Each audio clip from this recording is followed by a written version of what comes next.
Welcome to another episode of the Classic Show on RMC TV. Today, we are going to iron a very critical issue, a topic that was raised here, and there's some group or some tribe of Nigerians are not happy. And as I always say, we are here to give everyone equal right to defend his or herself. Today, our Yoruba brother is here to counter what our Igbo brother said. Like I always say, this show is made for you and you alone, our lovely viewers. Please, if you have not subscribed to our YouTube channel, please do support our movement. And please, when you subscribe, do not forget to do what? To click the notification button. So when we post our subsequent post, you'll get a notification. I remain your host, Mr. Ajah. Welcome once again. Gentlemen, you're welcome to the Classic Show. Thank you for having me once again. You have been my regular guest. So permit me to start introduction with Sure. my brother. You're welcome, sir. Thank you, sir, for having Can me. you please tell our viewers your name and who you are? Just a brief of who you are. Okay, my name is Bola Akisoya, and then I am the president of Ogun Indigene Forum in Ghana, and I'm into logistics, telecommunication and logistics. So thank you for having me. It's my pleasure, sir. Thank you. Prof. Hello, viewers. My name is Uche Chukwuwangwa. I'm a Pan-Africanist. I'm also an artist. Thank you. Okay. Honorable, in our last show, my brother said something. He said that Igbos are the most educated and most learned tribe in Nigeria. And some Nigeria, that didn't go down with some Nigerians. And that's why you are here today. Okay. Do you agree with him or disagree with him? And if you disagree with him, why do you disagree with him? Okay, I think I humbly, respectfully disagree with him. Okay. And I will not fault him, actually. Okay. I mean, he needs to honor and project his race, Yeah. in a way that shows pride and patriotism to where he belongs.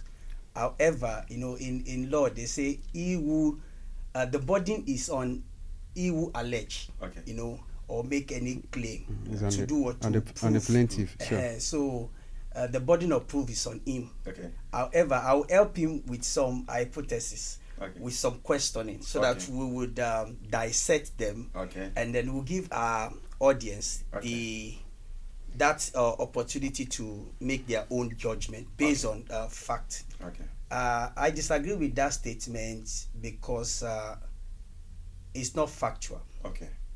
However, in Nigeria, we lack verifiable statistics. Okay. So sometimes data become an issue. Okay. But we're going to analyze it from different angles. Okay. And then it's going to be from two, in my own, it's going to be from two perspectives. First Okay. of all, we start from history. Okay. Because history help us, give us the guidelines Exactly. to trace the reality of today or understand what it is today. Yeah. And they say people who don't have history, obviously, they are lost. They lost an identity. Yeah. Sure. So let's start from the history. Okay. Education, in Africa, we are so blessed that we have pre-colonial education, which we call traditional education. Okay. Yeah. That's how our parents taught us how to work, what to do, how to vocation, and all the rest of it. However, the modern education, how does it start? Because I want to believe, the learned, as a legal law student, Yeah. we say the rest are educated. Okay. The lawyers are the learned. Okay. Now, Okay. everybody is educated. Okay. But we are going to define them in the context or comparison to others. Okay. How did we started in Nigeria? How does the education started? Okay. How did they bring the education to Okay. Nigeria? The Western education, Okay. as we have it. All of us have traditional education, one way or the the other, where we pass knowledge, and then all that. So, due respect to all the region, we are all unique in our own way. Okay. And then, from the angle of modern education, how did we come about it? Okay. You want to trace our history. First of all, when the Western came They came through Lagos. Okay. And the first state to be blessed with education is Ogun State, Okay. which belongs to the Yoruba. southern west, southwest, sorry. And that is why you see the first primary school, CMS, Okay. is on the west side, western region. Okay. And then when you look at the first university in Nigeria, Okay. also from the western side. Okay. Now, let's even look at from the perspective of our development. Awolowo, which is Obafemi Awolowo, introduced free education. And how does that idea came? He said in his own, and I quote, he said, "I will not want the son of my driver to be the driver of my son. Okay. I don't want the son or the daughter of my cook to end up being the cook to my daughter." Okay. Where does this quote come from, and what is the idea behind it? He believed that everyone has the right to education. And thank God that every state in Nigeria, they have already done that. We have right to education bill or law in our constitution, which mandatory make it for every parent to take their child to school. So when Awolowo introduced this in 1955, who benefited most? Because at that stage we were using regional government. It makes it mandatory that the Yorubas became the first, to experience modern education. Mind you, we all have education. And as a Nigerian, before we even start dissecting ourselves, Nigerians are the most educated black race. That's why when we go to any part of the world, all of us, we go to education, we showcase what we have, So from history, Awolowo introduced free education. That makes all the Westerners, most of Westerners, have access to free education, even when it was not free yet in education. And let me also deviate to an aspect of education which has to do with governance. Okay. Why was it easy for Westerners to be well educated, according to history? Because of our system of traditional structure. Okay. The most structured governance that we have pre-colonial is from the southwest. Okay. And I will explain it. Okay. The northern used to have Islamic leadership and all that, and through Islam the spiritual leader become the leader, and then authority trickle down in that manner. But with Yorubas, we have our Obas. Okay. And our Obas also have we call them Oyomesi. They are the chiefs. Okay. And they also have other cadre of leadership. What does that show us? We have a structured governance. You can't do that without education. Okay. Where we have checks and balance. The democracy we enjoy today didn't start now. It started pre-colonial. Yeah. When you look at us, we have the Oba that can be dethroned by the Oyomesi, which is the legislature, before other chiefs. Okay. So these are structured to evidence or prove that some set of people, even in those days, have a well-structured governance. And that is an attribute of what? Education. And with the contribution of the first primary school was in the West. The first secondary school was in the West. Even when those days, when the British came, they have Achimota School. And that time, they also have, what do you call this place? University of Ibadan, UCH. And the two schools they were using those two schools to control education in the western part at that time. I forgot the name they call it. Achimota School and the UCH. Now, if the West has access to education in those days, now let's assume overtaking is allowed. Okay. Now, when there is overtaking, then there must be evidence that. Good. Because you see, one of the first professor to be honored internationally, Wole Soyinka, which is in 1996 or 1992. Far back then, is to show you that when you go anywhere where you have education, see, you must give something to people from the East. You see, there is a book smart, there's business smart. Okay, yeah. You understand? Yeah. The one who is business smart, sometimes when he act, you would think is book smart. Okay. And the one who is book smart, if he lack business smart or knowledge or wisdom, his education is useless. So the two must marry, because we must identify the uniqueness of our brother from the East, respect what the North also has. Because let me give you an example. Without the agriculture from the North, can we all survive? No. Without the business acumen and dexterity from people from the East, can even the West survive? Even at that, it's all boils down to education. Because if you do not have education, you cannot be able to produce. Exactly. Even as a farmer. Yeah, the only thing is that maybe you talk about... As a Pan-Africanist, I will not agree to that, but let's go. No, I am coming to you, so I am moving, I am wrapping up from it before coming to you. So no, now, let him finish. No. Let him be done. I want him to be done. I don't want you to interrupt me when I start. No, I'm not going to interrupt. I'm not interrupting, but I'm looking at the time. Okay. So the time frame I gave to him, I also give you the same time for you to banter whatever he said. So this takes me to your question. From all that he has just said, from all he said, can you dispute any of it? With facts. With facts. I think just as my colleague said, he's a learned colleague, and I am glad he's here, and I love the way he spoke. No disrespect for any tribe, okay, and I believe every one of us, we are unique, and that future that makes us, we should be able to identify it. Right now, the way you're looking, you're dark, you're tall, I admire your complexion. There was somebody one of the boys, he was bleaching. Okay. So when I was like, why did you spoil your skin? It's very dark. Yeah. And I admire it. You get it? So he was like, he wants to look like me. Okay. You get it? So we should be able to see our uniqueness. Okay, then we appreciate it. We know that this is your ability. Okay, this is my field, this is my area, this is my ability, this is my strength. Okay. Now, to proceed with this, I want to say that most of the things I will say here does not reflect my personality, and doesn't also reflect my belief, because I'm a Pan-Africanist, and some of the things I will say here are things I consider as neo-colonialism, and on a normal day I am not supposed to, but for the purpose of this topic and for learning, I have to talk about it. One of the things my colleague said is he talked about the FEX University in Nigeria. Primary school too. Yeah, I'm coming. He mentioned the FEX University in Nigeria, which is University of Ibadan. Yeah. Okay, established in the West. Okay, that was in 1948. Okay, the FEX Vice Chancellor of that university is an Igbo man. His name is Professor Kenneth Onwuka Dick, and he happens to be the first African professor of history, an Igbo man.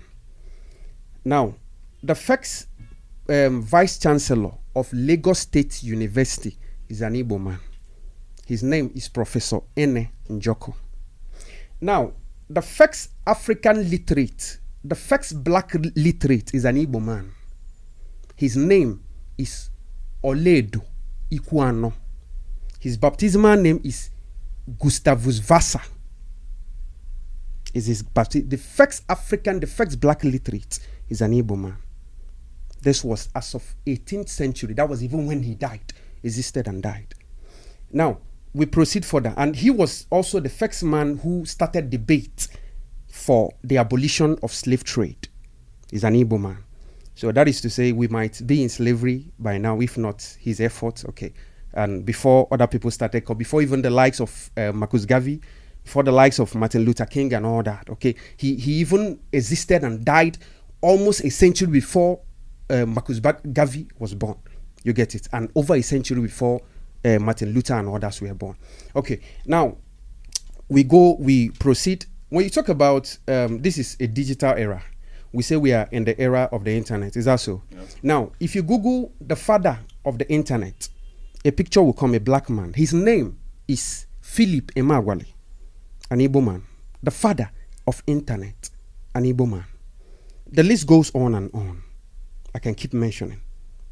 What about Samuel Achilefu, an Igbo man who invented a Google, which you can use to view cancer in a patient?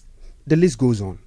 Okay. Now, you saw the one that happened in Ghana the other time. That was, I think, 2 years ago. The English professor at University of Ghana is an Igbo man. I don't know. You don't know about it. I don't want to talk about it. But there was I don't know. You heard about it. Now, every functional institution in the world, every functional organization, every running body, every active body, go there, you see an Igbo man heading the State House, heading the faculty, including Cambridge, including these your universities and all that. Okay. Now, let's dive into Nigeria. Now, I don't know if you have heard this narrative, or people keep saying it, that the Igbos occupied the civil service in Nigeria. I don't know if you've heard about that. It's now or before? Before.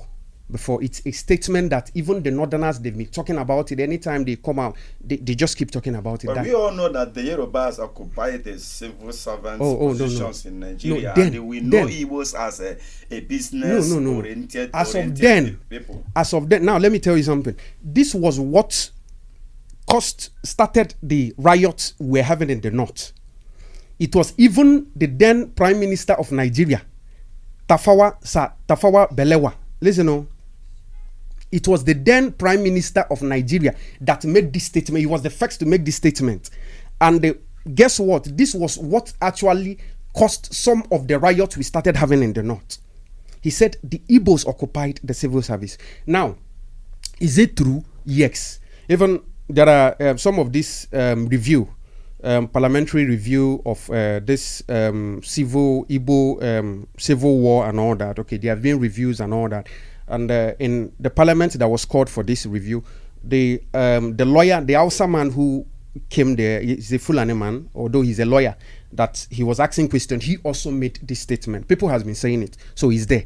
Okay, now the thing is that statement true? Yes.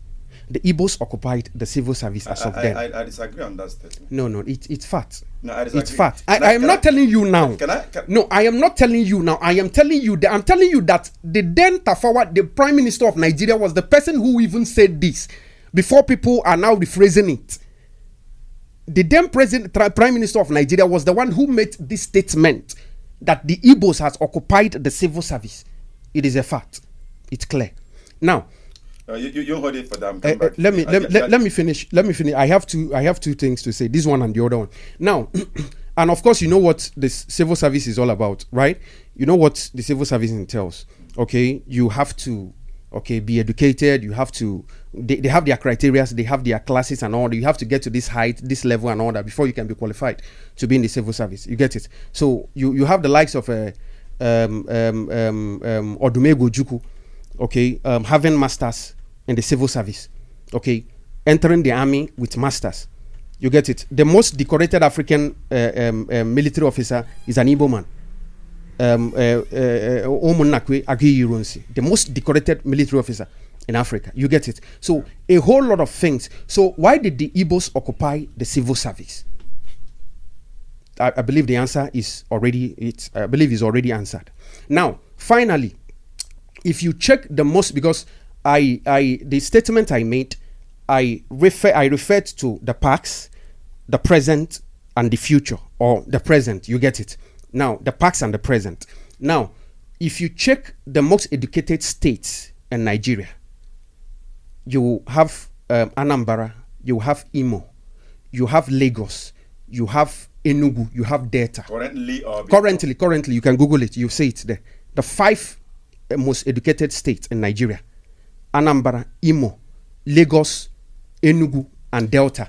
This 5, I'm coming. Let me round up here. These 5 states that is mentioned, 4 is an Igbo state. 4 of this state is an Igbo state.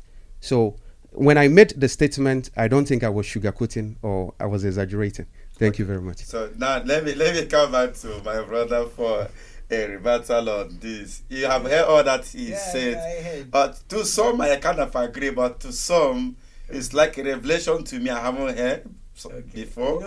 And some I totally disagree. So I don't know your own stand on this. In counseling, there's something we say. You see, we call it cognitive conditioning or indoctrination. It's like you repeatedly or intentionally tell yourself something that is fallacy but you are making it a reality. Okay. So at a point, it will become your own reality. Okay. But it's delusional. Okay.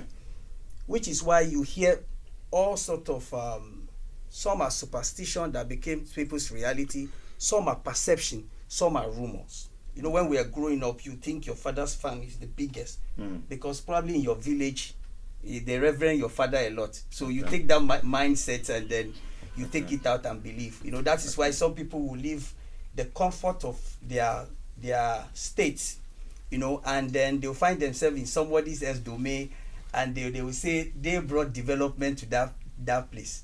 Do you understand what I'm saying now? They are all fallacy. So let me start by saying this. You know, when he said the first professor in University of Ibadan, and the first vice chancellor, you know, of the first university in Nigeria. He said all those things. Then I asked myself, you know, there are certain things I see in history. I know there is a hall in UI, Kenneth Hall. Okay. So the person he mentioned. Okay. We have that hall because that was my alma mater, University of Ibadan. However, you know, there's something that I disagree with is, you know, to just imagine a statement he made saying the 5 most educated states, and then when you ask any Google now, I said, which tribe is there? You can check it. Which tribe is the most educated in Nigeria? It's uncontested. You can't contest it. You understand? You can bring, you see, I can tell you a lot of professors. Okay, I can also tell you when the Western come to Nigeria, they came to the West first. Now, who are the first people but I thought when the Western came, Imo State produced the highest number of professors in Nigeria. Imo State. I disagree. Anambra produces the highest number of lawyers in Nigeria. I am coming. Let me land. Imo State has the highest number of professors in Nigeria. You have your time, please. Let me land with my point. Let me land with my point before I will lose my thought of point. You see, the first thing is like, look at history, for example. You see, people believe that the Igbos are, when it comes to trade, they are the best. Yeah. But I also would tell you that to an extent, that's not true. Currently, yes. Okay. Currently, yes. But in history, that's not true. Now, the first set of people that migrate to Ghana, for example, Ivory Coast, Togo, who are they? Yorubas. What did they come to do there? Business. So how can somebody now tell us in history? You see, these are not revelation. Somebody might come now. Somebody might come now and tell you one big business. Let me land. Let me land. Somebody might come now today and tell you the biggest trader in Lagos, like say an Igbo man today. Yes, maybe that can be. Before it wasn't. Before who was it? Because when they were coming here, we were not experts. So they were not those Ogbomoso people that came here. They are not mechanic or this, you know. Because let me just chip in before you continue. I don't cut you. You see what you say right now. Now take me back when we are doing some research analysis on this whole thing because of this Igbo kind of a thing and the issue that happened last year until even this year. Though I think a few days ago he was cleared by the Ghana police.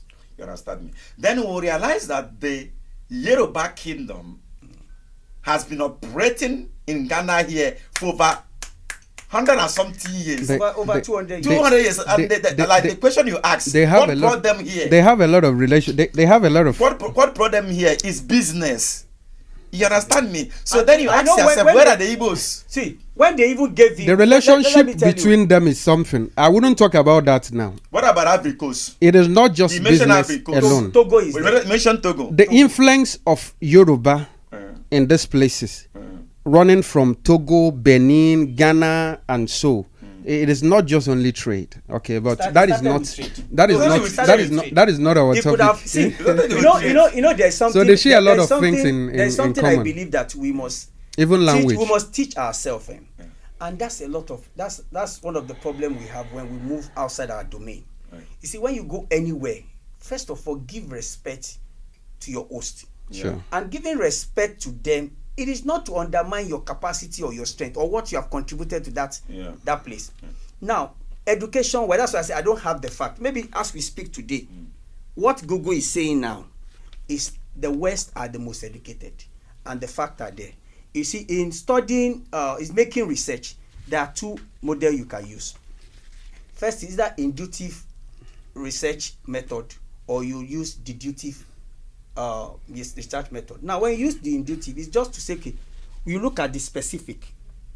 This is specific. Then you use it to interpret it and come to that generalization, because you are using an example, like what the from the angle he's saying now. Let's say you bring those facts. By the time we put the facts together, we say, okay, this is it, and it follows 3 steps. First step is use history. What does history tell us? Second thing, if you have the statistic, use statistics or whatever research you are making.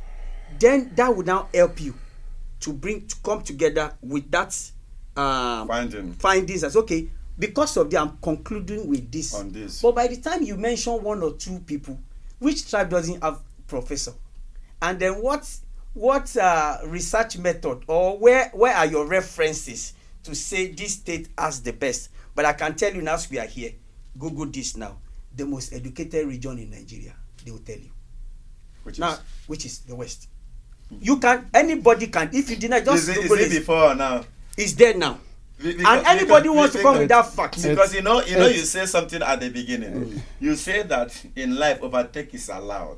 But the overtaking has not been it has not been overtaken yet. But it's possible. Don't you think at this I have given you what you wanted.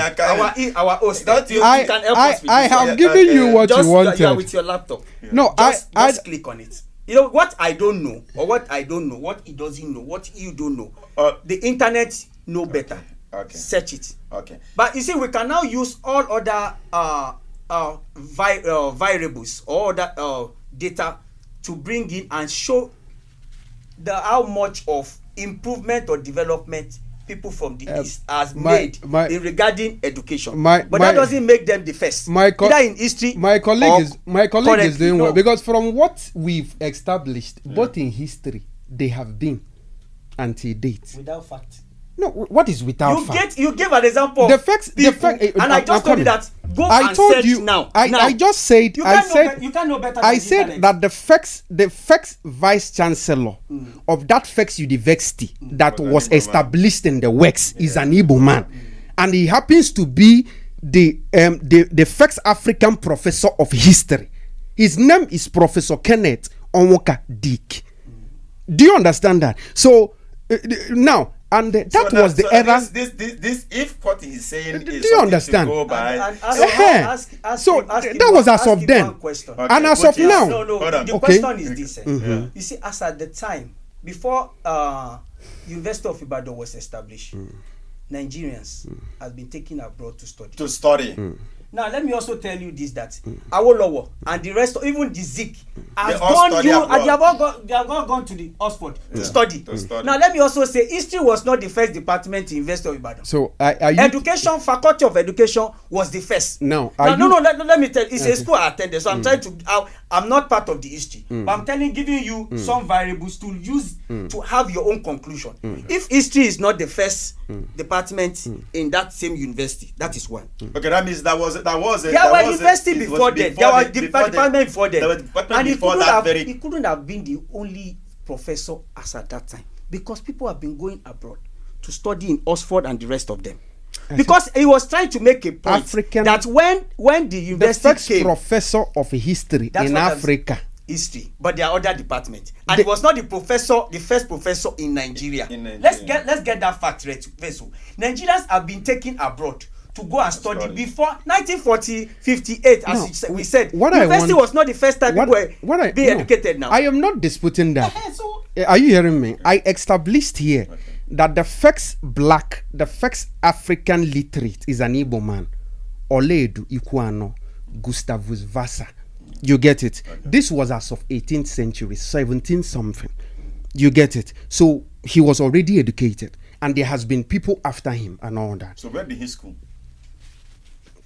Can you be able to elaborate? Find out. When the Lord Lugard came to Africa, listen, when they came to Africa, they met literate Westerner that they were communicating with, that they took to UK to educate them. How can somebody now deceive you that those one, when they came, they met? Listen. Let me land. What year did Lugard come? Let me land.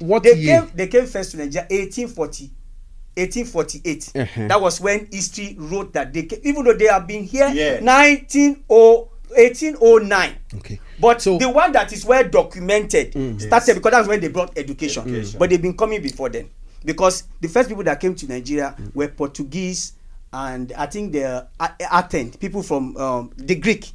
English were not the first people that came. They came later. So now, if people have been here, and when the English people came, they met people that they could converse with in that same foreign language. So what now makes you feel that one professor from nowhere, because he's the first professor in history, let's So use that. your argument, your argument is some there people were must educated. be other professors, yes, but their name was not mentioned. What I need, say, Do you get it? Say, and nobody is disputing him be the first professor. Because that's the one way we see that. The one That's way a we do you know. understand? So what I need is Okay. you bring facts. There was so person that was there before him. Before him. Do you get it? Now I've also established that the first vice chancellor of Lagos State University is an Igbo man. Is it on the University, department of the? I'm coming. No, Is it on the department later on? So I am those coming. ones cannot be. Yes, I am yes. coming. Now, No. You are Hold using on. those things, Hold eh? on. I'm coming. Let's iron something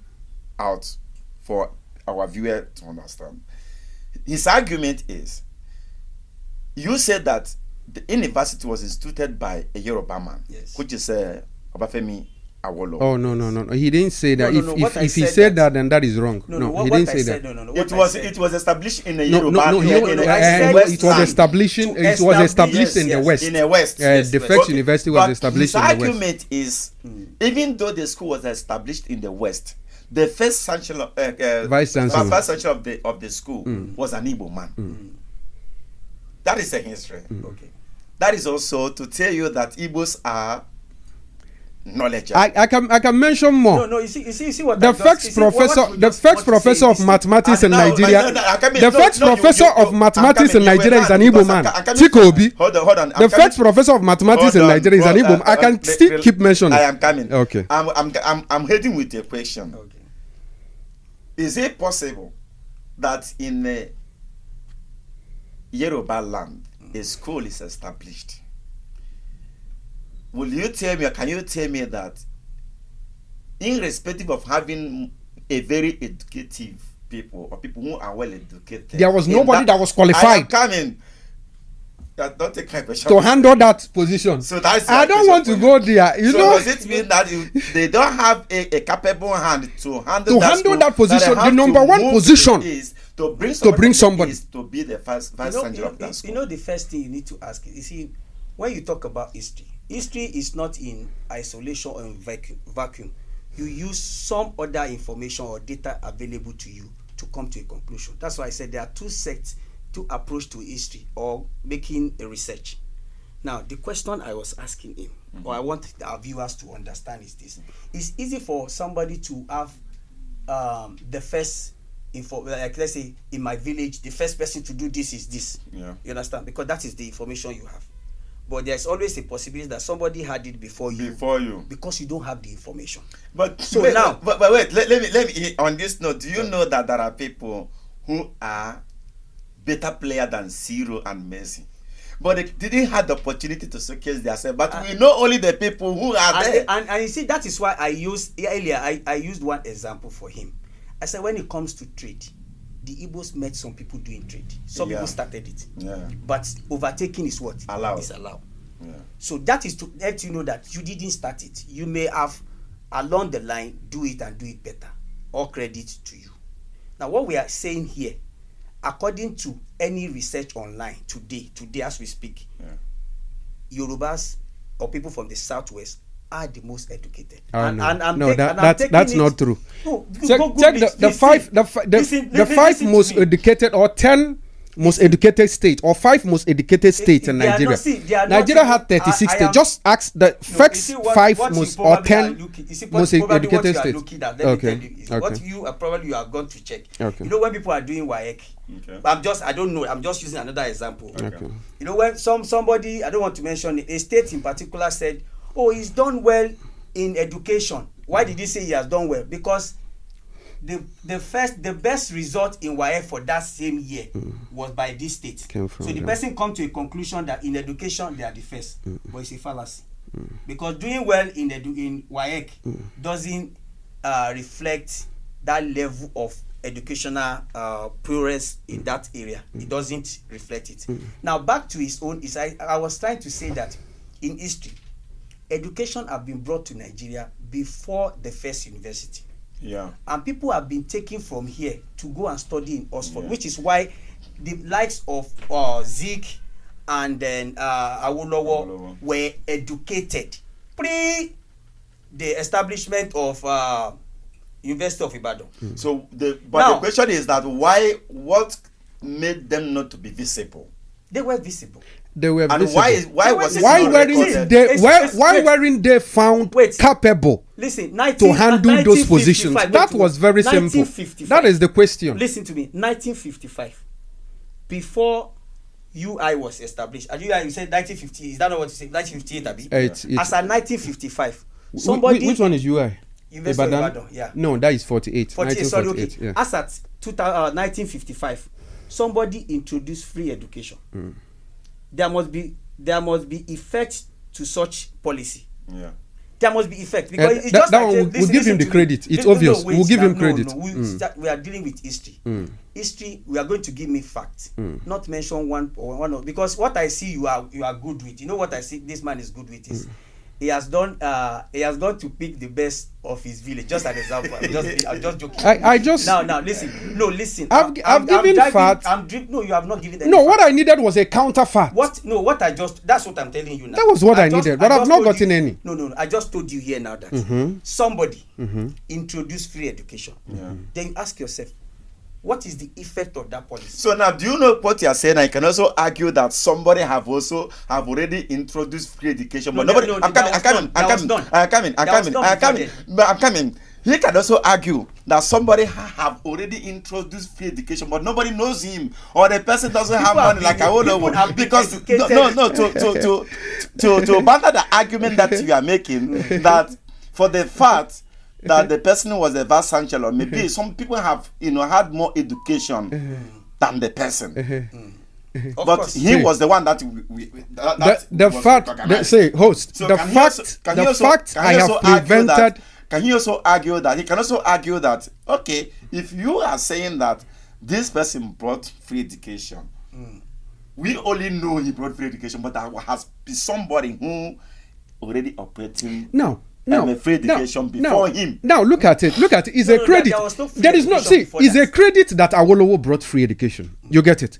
Now I am giving you an account that predates all these other accounts. These are just the 20th century. You get it. I've given you an account of 18th century. I've given you an account of 19th century down before the 20th century. You get it. These are account of 200, 300 years. You get it. So I have presented it that you can't tell me that the first university was established in your region and nobody was found worthy to be the number one person to head that institution. Do you understand it? And that was the era of credibility. I wanted to say something here. That was the era of credibility. And that credibility is that whoever that merits it is who gets it. And that is why you hear that statement that Igbos occupied the civil service. It is true. Tafawa said it. But instead of encouraging his people to toward the path of the Igbos or encouraging them to go to school and all that, he rather started inciting them, which led to most of the fight and the riot and so. And he also claimed it that let me go. The purpose of this. So what am I saying? You continue. Hold on. The purpose of this discussion is to enhance ourselves. I believe the Igbo tribe would listen to this interview. They will watch it. The Yorubas, they will watch it. It's only the purpose is to propel them to do what? If you feel like, okay, you are lacking or you are slagging, to do what? To buckle you. You do more. Not to bring an incident that lead to any violence. No, that is not what this conversation is all about. Sure. You understand me? But now, where I am also countering what you are saying, or the argument that you are making, is years back, we know that the Yorubas occupy occupied every civil servant positions. From the ministry to whatever offices, they are the one. We know Igbos as the business. Listen, before we came here 2 days ago, while I was communicating with you 2 or 3 days ago, I spoke to an Igbo friend or Igbo brother, and I said, okay, this is what the discussion I'm going to have on my show. Do you know the answer he gave to me? He said, this one, do we have to argue this? When it comes to education and when it comes to civil servants and so on and so forth, Igbos is nowhere near Yorubas. That we only know, the Igbo are only known for business and trade. This was coming from an Igbo man. That is why when they tell you that oil was discovered in Oloibiri in Bayelsa State, these things are lies. Meanwhile, the oil in Imo State was used to fight First and Second World War. Do you now see it? The First and Second World War, the oil in Imo State was used to fight First and Second World War, but we are told that oil was discovered in Oloibiri. You get it? That is this in Bayelsa State. Do you understand? This is how it is. It is lies. You see, these things are not true. With my people is this. Sometimes that's why I said. You see, when you tell yourself certain things for some time, you start believing those things. And let me say this. You see. But this is obvious now. When you Google, where we are there, when the Igbos were heading these offices. Wait. So how will you at the establishment at any of point Lagos State University, civil servant, Lagos State University, you still employed an Igbo man to become the vice chancellor? How? It is credibility. No, listen. Don't go to that route. No, that is the thing. No, don't go to that route. You see, so if you want to go there, I will ask where we are there. Listen. You are bringing another angle that we don't want to go there. Don't go there. You see, when you say so, these things are obvious. No, listen. When you say this, you see, when people come to Lagos, you see, when you come to Accra now, for example, Accra is metropolitan. So you see, everybody is here. People get educated there, which is why even in the pre-colonial era, people were there. Aguiyi-Ironsi and all, they all led Nigeria from the administrative state, which is Lagos. So anybody there can become anything. It's credit to a Nigerian as a whole. It cannot be a point of argument. Because when you bring that, it's going to be another topic entirely. And now let's go back to that. You see, whatever my colleague here will say, you see, Google, they say it's your master. Google it as of today, even in history. You see, that's why from history, I told you the history of education. Now, history of education does not mean, you see, there's one argument he's making that is not relevant to this. Nobody said Igbos were not educated. Nobody, because if you have said that and you are bringing some of the Igbos. But he's saying going by the history of education. Listen now. That's in he's saying. That is what I am still establishing it. That's some history of education. Listen, the Igbos were still at the apex. The Igbos were still at the top. They still set the pace for others. Let him land. He's making his own submission. I'm making my submission. You see, I talk calmly. Yeah. And I respect when we do that. Exactly. You see, what we are bringing here is that you see, as a group, it's like when we say Igbos they are very good when it comes to trade, but they are not the richest businessman in Nigeria. So now, can an Hausa man now come? Because the richest man in Nigeria is from Hausa. Is an Hausa. Even when they list the first three, they are not there. Yeah. Igbos are not there. Yeah. Okay, now, does that make... But they are the richest tribe. No, see, it's a fallacy. It's a fallacy. I'm telling you. What are we talking about? I'm telling you today. Anambra is the most richest state now. Is that true? I just gave you an example. Anambra is the most richest state in Nigeria, in Africa. I just set an example like, okay, these people do business. Yeah. But you see, most times you look in proportions. In proportions. Not by one person. No, not by one person. Yeah. That's why I said the argument should be more academic to educate our people. You understand? I'll give it to my colleague here that he have some historical information which is using, but I'm also using an academic research indices to educate people. What is the indices? Somebody gave free what do you call it? Free what do you call it? No, I'm using another example. Free fertilizer to farmers in this village and in this village. And in 10 years, the result of what that person did, this is the result. Do you understand what I'm saying now? That is what we have come here to do.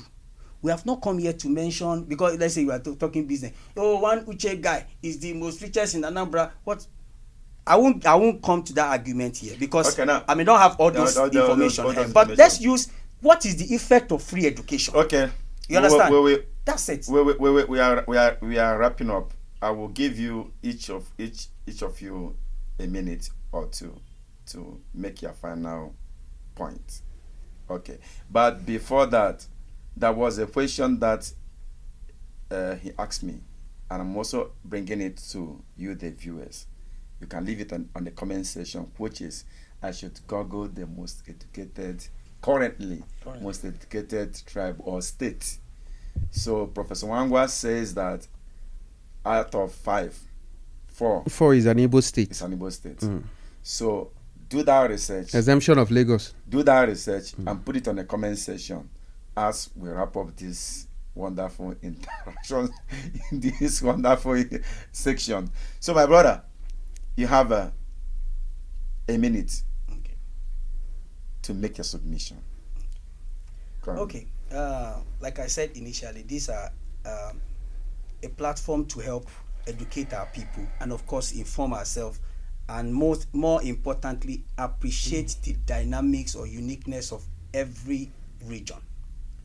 Having said that, I also would believe that for every intellectual discourse, it must be research-based, so that facts can be used to educate or to inform people. And the facts are this: the effect or the result of free education, how it started. Now, that is not to say no region is educated, and that is why I use the example of some people are doing well in trade, and the richest trader in Nigeria belong to another region. It is always important to appreciate everybody that there are professors in every state that have done very well in Nigeria. However, based on Google and the fact that is very glaring to every Nigerian, I'm only hearing it for the first time from my colleague here. I'm sure every Nigerian knows this fact. Just like Yoruba coming to contest the trade, because that's why when you see the source of revenue for Nigeria, for example, Nigeria first place is South, which is the oil, followed by internally generated revenue. Say southeast, because there was nothing like south. Before the south. No, because you cannot say somebody from the river they are Igbo now, or somebody from River State. River or they are Igbos.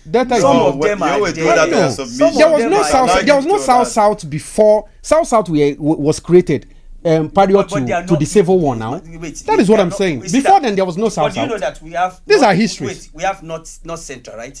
In North Central, we have some parts are Igbos, some are South, some are Yorubas, some are Hausas, but they are South. Even in the cardinal point and all that, there is nothing like South. You will not take credit that belongs to South and give it to South. The people you're calling South are telling you that they are Igbos. Is it? Please, how can Bayelsa you have taken his time, so I'm giving you 10 seconds. So for me, I just believe that, you see, one person cannot change history.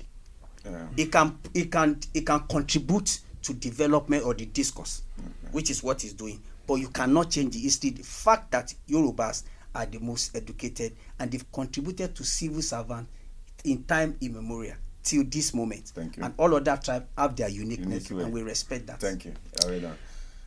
In conclusion, viewers, it's been a wonderful thing. Okay.